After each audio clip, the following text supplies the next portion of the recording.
ఉద్దేశపూర్వకంగా ఒక్క అగ్రహ రూపం దాల్చి ఇలాగా విలేకరుల మీద ఒక్కసారిగా విసిగిస్తూ ఇలాంటి భాషను ఉపయోగించారో మనం చూసాం. Journalist A fourth pillar of the nation. ఆ జర్నలిస్టులకు సంబంధించింది ఇంత విద్వేషపూర్వకంగా మాట్లాడినవలసిన అవసరం ఏమున్నది?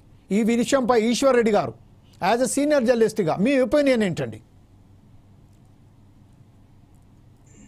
జమీల్ గారు, ఎస్ సార్, మీరు రేవంత్ రెడ్డి గారిది కామెంట్ వేశారు, ఇప్పుడు వీడియో ప్రదర్శించారు. అదే విధంగా అసలు ఏ సందర్భంలో తను ఆ విధంగా అన్నారు, ఆ వీడియో కూడా వేసి ఉంటే బాగుండేది అనేది నా అభిప్రాయం. షూర్, అది కూడా పెడదాం సార్ ఇప్పుడే. అదే నా అభిప్రాయం. Right sir. మీరు నేషన్ కి మీరు ఫోర్త్ పిల్లర్ అని ఇందాక మీ వర్డ్స్ లోనే చెప్పారు. ఎస్ సార్, మీరు చెప్పారు. సో జర్నలిస్టులకి అంత గౌరవం ఉండేది మొదటి నుంచి కూడా. నేను 1986లో వచ్చాను జర్నలిజంలోకి. అంటే ఆల్మోస్ట్ 39 ఇయర్స్, 39 సంవత్సరాలు అయింది జర్నలిజంలోకి వచ్చి. ఆ రోజు ఉన్న విలువలు ఇప్పుడున్న విలువలను కూడా ఒకసారి మనం గమనించుకుంటే, ఎన్టీ రామారావు గారి పీరియడ్ నుంచి నేను కవర్ చేశాను. ఎన్టీ రామారావు గారు కూడా ఎంతో ఆప్యాయంగా పలకరించేవాళ్ళు, పక్కన గుడిసెల్లో పెట్టుకునేవారు. జర్నలిస్టులకు అంటే అంత గౌరవం ఉండేది. సమాజంలో ఇప్పుడు ప్రజలకు ప్రభుత్వానికి మధ్య వారధులు ఎవరు అంటే జర్నలిస్టులు. ప్రతి సమస్యను కూడా ప్రభుత్వం దృష్టికి తీసుకెళ్లడం, ప్రభుత్వం చేసే కార్యక్రమాలను ప్రజల దృష్టికి తీసుకెళ్లడం, ప్రజలకు చేరువ తీసుకురావడం, దాంట్లో ప్రభుత్వం చేసే తప్పులను బహిర్గతం చేయడం, వెలుగులోకి తీసుకురావడం అనేది జర్నలిస్ట్ యొక్క భూమిక, ప్రధాన పాత్ర. అయితే రాను రాను రాను రాను ఏమవుతున్నదంటే ఒక గ్యాప్ అనేది ఏర్పడుతున్నది. ప్రభుత్వానికి జర్నలిస్టులకి మధ్య ఒక గ్యాప్ అనేది ఏర్పడుతున్నది. ఎందుకు ఈ గ్యాప్ ఏర్పడుతున్నది అంటే, గతంలో పత్రికలు లేకపోతే ప్రసార మాధ్యమాలు పార్టీలకు అతీతంగా నడిపించేవారు.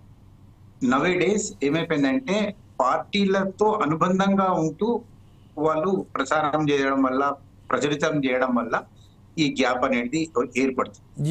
ఈ గ్యాప్ పోవాలి అంటే పార్టీలకు అతీతంగా ఎప్పుడైతే వర్క్ చేస్తారో జర్నలిస్టులు కానీ, లేకపోతే మీడియా సంస్థలు కానీ, యాజమాన్యాలు ప్రభుత్వానికి అనుకూలంగా వ్యవహరించకుండా ఉన్నప్పుడే ఈ గ్యాప్ అనేది పోతుంది. అయితే ఇప్పుడు లేటెస్ట్ గా జరుగుతున్నది ఏంటి అంటే, గతంలో ఓన్లీ ప్రింట్ మీడియా వరకు ఉండేది. ఆ తర్వాత ఎలక్ట్రానిక్ మీడియా డామినేషన్ వచ్చేసింది. ఎలక్ట్రానిక్ మీడియా వచ్చిన తర్వాత ఇంకా అంటే టెక్నాలజీ పెరుగుతున్నది, మనం ఏం చేయలేము జమీల్ గారు.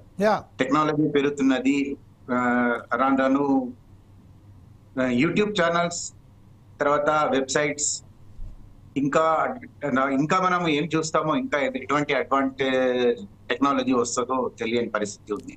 ఇవన్నీ కూడా మనం దీన్ని డినై చేయలేము, దాన్ని అపోజ్ చేయలేము. ఇది రావద్దని కూడా మనం కోరుకోవడం లేదు. రావాలి, మీడియా ఇంకా ప్రజలకు చేరువ కావాలి, టెక్నాలజీని వాడుకోవాలి, ప్రజలకు మరింత సేవలు అందించాల్సిన అవసరం. అయితే ఇక్కడ ప్రాబ్లం ఏమొస్తుంది అంటే యూట్యూబ్ ఛానల్స్ లో ఉన్న వాళ్ళంతా కూడా జర్నలిస్టులేనా అని ప్రధానమైన సమస్య వచ్చింది. ఎలక్ట్రానిక్ మీడియాలో వర్క్ చేసి 8 గంటలు పనిచేసే, 10 గంటలు పనిచేసే రిపోర్టర్లు ఒకవైపు, ప్రింట్ మీడియాలో కూడా అదే విధంగా డే అండ్ నైట్ వర్క్ చేసే రిపోర్టర్స్, వాళ్ళంతా కూడా క్వాలిఫైడ్ అండ్ బీసీజే, ఎంసీజే లాంటివి అంటే జర్నలిజం రిలేటెడ్ కోర్సులు చేసిన వాళ్ళు జర్నలిజంలోకి వచ్చి వాళ్ళు తరో సబ్జెక్ట్ నాలెడ్జ్ ఇంప్రూవ్ చేసుకొని, ప్రతి సబ్జెక్ట్ మీద కూడా ఇంప్రూవ్ చేసుకొని ఏదైనా క్వశ్చన్ అడగాలంటే కూడా ఆలోచించి క్వశ్చన్ అడిగే పరిస్థితి ఉండేది. ఇప్పుడు ఆ పరిస్థితి. అయితే జమీల్ గారు, నేను ఎక్కువ సమయం తీసుకుంటున్నాను అనుకోకండి. ఖచ్చితంగా, because I have given complete time to you to speak out. Thank you. So నేను నా అనుభవపూర్వకంగా చెప్తున్నాను. నేను తర్వాత జానారెడ్డి గారు, అంటే జానారెడ్డి గారు అప్పుడు హోమ్ మినిస్టర్, ఇద్దరం కలిసి సభలో నుంచి బయటకు వస్తున్నాం. అంటే అసెంబ్లీ లాబీలో నుంచి సిఎల్పి వైపు బయటకు వస్తుంటే ఒక అమ్మాయి పేరు నేను చెప్పాను, లోగో తీసుకొని వచ్చి, మైక్ తో ఉన్న లోగో తీసుకొని వచ్చి, సార్ మాట్లాడండి అన్నారు. హోమ్ మినిస్టర్ ఉద్దేశించి, సార్ మాట్లాడండి మీరు అని. అవునమ్మా, నేను హోమ్ మినిస్టర్ని, ఏం మాట్లాడాలి అని అడిగి, సార్ ఏదో ఒకటి మాట్లాడండి. అంటే అక్కడ చాలా ఎంబ్రాసింగ్ సిచ్యువేషన్, పక్కన నేనున్న, నాకు ఎంబ్రాసింగ్, మినిస్టర్ గారికి కూడా ఎంబ్రాసింగ్ గా ఉండే. ఆయన వెంటనే క్లాస్ స్పీకర్, ఏమమ్మా నువ్వు తెలుసుకొని రా, నాలెడ్జ్ ఇంప్రూవ్ చేసుకోను, నన్ను ఏదైనా ఒక క్వశ్చన్ అడిగితే నేను ఏదైనా ఒక రిప్లై ఇవ్వగలను, కానీ నువ్వు ఏకంగా నా ముందు మైక్ పెట్టేసేసి ఏదో ఒకటి మాట్లాడు అంటే ఏం మాట్లాడాలి నేను, ఇది కరెక్ట్ పద్ధతి కాదు అని చెప్పి అన్నారు. అయితే ఇక్కడ జమీల్ గారు బాగా మీరు గమనించండి, నేను ఎవరిని తప్పు పట్టడం లేదు. నేను జర్నలిజంలోకి వచ్చినాక కూడా పొలిటికల్ రిపోర్టింగ్ కవరేజ్ కి రావాలి అంటే మినిమం 5 years ఉండేదండి. ఎగ్జాక్ట్లీ. ఒక 5 years వాళ్ళు local reporting, crime reporting, general events ఇవన్నీ కవర్ చేసినాక వారికి ఒక పట్టు వచ్చిన తర్వాత ఒక 5 years తర్వాతనే పొలిటికల్ రిపోర్టింగ్ కి అటాచ్ చేసేవాళ్ళు, బీట్స్ ఇచ్చేవాళ్ళు. కాంగ్రెస్ బీటో, తెలుగుదేశం బీటో, బీజేపీ బీటో, ఏదైనా వాట్ ఎవర్. అంటే పొలిటికల్ రిపోర్టింగ్ చేయాలి అంటే మినిమం 5 years ఉండేది. అదే విధంగా అసెంబ్లీ ప్రొసీడింగ్స్ కవర్ చేయాలి అంటే అసెంబ్లీ కవర్ చేయడానికి కూడా ఒక 5 years ఎక్స్పీరియన్స్ అవసరం పడే. ఇప్పుడు ఏమైతుందంటే జాయిన్ అయిన నెక్స్ట్ డే లోగో ఇచ్చేసి వాళ్ళని నేరుగా అసెంబ్లీకి పంపించేసి మైక్ ఇచ్చేసి పంపించేస్తాను. అయితే ఇక్కడ నేను ఇంకొక మాట కూడా మీకు చెప్పాల్సిన అవసరం అంటే ఈ సందర్భంలో, ఎందుకంటే మన 4 Sides టీవీ వీక్షకులకు తెలియాలనే ఉద్దేశంతో నేను ఒక చెప్తున్నాను. కిరణ్ కుమార్ రెడ్డి గారు ముఖ్యమంత్రిగా ఉన్నప్పుడు అప్పుడు నాదెండ్ల మనోహర్ గారు స్పీకర్ గా ఉన్నారు. నాదెండ్ల మనోహర్ గారు స్పీకర్ గా ఉన్నప్పుడు నన్ను మీడియా అడ్వైజరీ కమిటీ అంటే అసెంబ్లీ ప్రొసీడింగ్స్ మీద నువ్వు ఈశ్వరెడ్డి నువ్వైతే బాగుంటుందని చెప్పి నన్ను ఫోర్స్ఫుల్ గానే నన్ను చైర్మన్ గా అపాయింట్ చేశారు. నాకు పెద్దగా ఇంట్రెస్ట్ లేకుండే, బట్ నన్ను అప్పుడు మీడియా అడ్వైజరీ కమిటీ చైర్మన్ గా నన్ను అపాయింట్ చేశారు.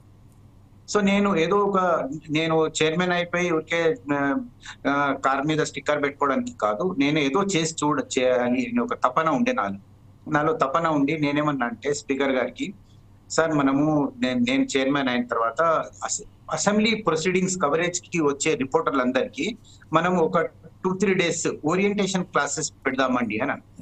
అంటే సరే మాట్లాడు, నువ్వు నీ ఐడియా ప్రకారం ఒక షెడ్యూల్ అన్నిటిది తయారు చేయంటే నేను రాజాజీ ఇన్స్టిట్యూట్ వాళ్ళతో మాట్లాడి ఒక షెడ్యూల్ ప్రిపేర్ చేశాను ఒక 2-3 days కి. అంటే ఏమేమి ఎట్లా కవర్ చేయాలి రిపోర్టర్స్ అనేది కవర్ చేయాలని ఉద్దేశంతో చేశాను. అప్పుడు కిరణ్ కుమార్ రెడ్డి గారు మనోహర్ గారు ఏమన్నారంటే ఈ ఇనాగ్రేషన్ కి సీఎం గారు అయితేనే బాగుంటది నా ఓరియంటేషన్ క్లాసెస్ కి, నువ్వు వెళ్ళి ఒకసారి కిరణ్ కుమార్ రెడ్డి గారితో మాట్లాడు అంటే నేను కిరణ్ కుమార్ రెడ్డి గారి ఛాంబర్కి వెళ్ళి అడిగాను, ఇట్లా ఒక ప్రోగ్రామ్ అనుకుంటున్నాము, మీరు వచ్చి ఇనాగ్రేట్ చేస్తే బాగుంటదండి ఓల్డ్ అసెంబ్లీ బిల్డింగ్ లో అని చెప్పాను. సో కిరణ్ కుమార్ రెడ్డి గారు ఏమన్నారంటే అసలే తెలంగాణ ఆంధ్ర ఉద్యమాలు నడుస్తున్న ఈ సమయంలో నేను ఇనాగ్రేషన్ కి వచ్చాననుకో, మీ జర్నలిస్ట్ మిత్రులే జై తెలంగాణ అని స్లోగన్స్ ఇచ్చారనుకో, ఇంకోవైపు జై ఆంధ్ర అని నినాదాలు ఇచ్చారనుకో, అక్కడ అంతా అస్తవ్యస్తం అయిపోతుంది, గందరగోళం అయిపోతుంది, కాబట్టి నేను రాను, మీరు మీ స్పీకర్ గారు స్టార్ట్ చేసుకొని ముందుకెళ్ళండి అని. అని దాంతో ఏమైందంటే ఆ ప్రోగ్రామ్ కాస్త వెనక్కి పోయింది, అది జరగలేదు, నేను అనుకున్న విధంగా జరగలేదు. సో ఆఫ్టర్ బైఫర్కేషన్ తెలంగాణ రాష్ట్రం ఏర్పడిన తర్వాత కూడా మళ్ళీ నన్ను కంటిన్యూ చేశారు చైర్మన్ గా, మీడియా అడ్వైజరీ కమిటీ చైర్మన్ గా బీఆర్ఎస్ గవర్నమెంట్ వాళ్ళు కంటిన్యూ చేశారు. అప్పుడు ఏం చేశానంటే జమీల్ గారు, నేను హైదరాబాద్ నుంచి ఒక 60 మంది రిపోర్టర్స్ ని అంటే ఒక్కొక్క ఛానల్ నుంచి ఒకరిని తీసుకొని పార్లమెంట్ కి తీసుకెళ్లాను. పార్లమెంట్ లో ఒక రోజు లోక్సభ, ఒక రోజు రాజ్యసభ చూయించి, ఆ తర్వాత 3rd day నాడు కొన్ని అక్కడే ఓరియంటేషన్ క్లాసెస్ పెట్టి సీతారాం యేచూరి లాంటి సీనియర్స్ తో మాట్లాడించి ప్రొసీడింగ్స్ తర్వాత వాళ్ళ ఎక్స్పీరియన్సెస్ ను షేర్ చేయించి 4th day సైట్స్ విజిట్ కు వెళ్ళి హైదరాబాద్ కు తీసుకొని వచ్చాను 5th day. నాకు ఒక ఇన్నోవేటివ్ గా చేయాలని ఎప్పుడు ఒక తపన ఉంటది కాబట్టి నేను ఒకటి అందులో సక్సెస్ అయ్యానని ఈ సందర్భంగా నేను గొప్ప చెప్పుకోవడానికి కాదు కానీ చెప్పడానికి మీకు ప్రయత్నం చేశాను. సో సబ్జెక్ట్ లోకి వస్తాను, మళ్ళీ సబ్జెక్ట్ లోకి వస్తాను. సో ఈ పరిస్థితుల్లో దేనికన్నా ముందు ఒక్కసారి మనం ఒక కన్న పరశురాములు గారి దగ్గరికి వెళ్దాం. కన్న పరశురాములు గారు ఏమంటున్నారో చూసిన తర్వాత మరొకసారి మీ దగ్గర we have a lot of time and moreover just we have to come to the conclude of this one because the government is ready to put a campaign, one of the committee, establish one of the committee to segregate and to choose the real journalist also. And accreditation కమిటీకి సంబంధించిన కూడా ఈ రోజే meeting జరిగింది కాబట్టి దాని విషయంలో కూడా మనం మాట్లాడదాం. కన్న పరశురాములు గారు ఇప్పుడు యాజ్ అ సీనియర్ జర్నలిస్ట్ గా అంటే మనం ఇప్పుడైతే మన ఈశ్వరరెడ్డి గారు చెప్పారు 1986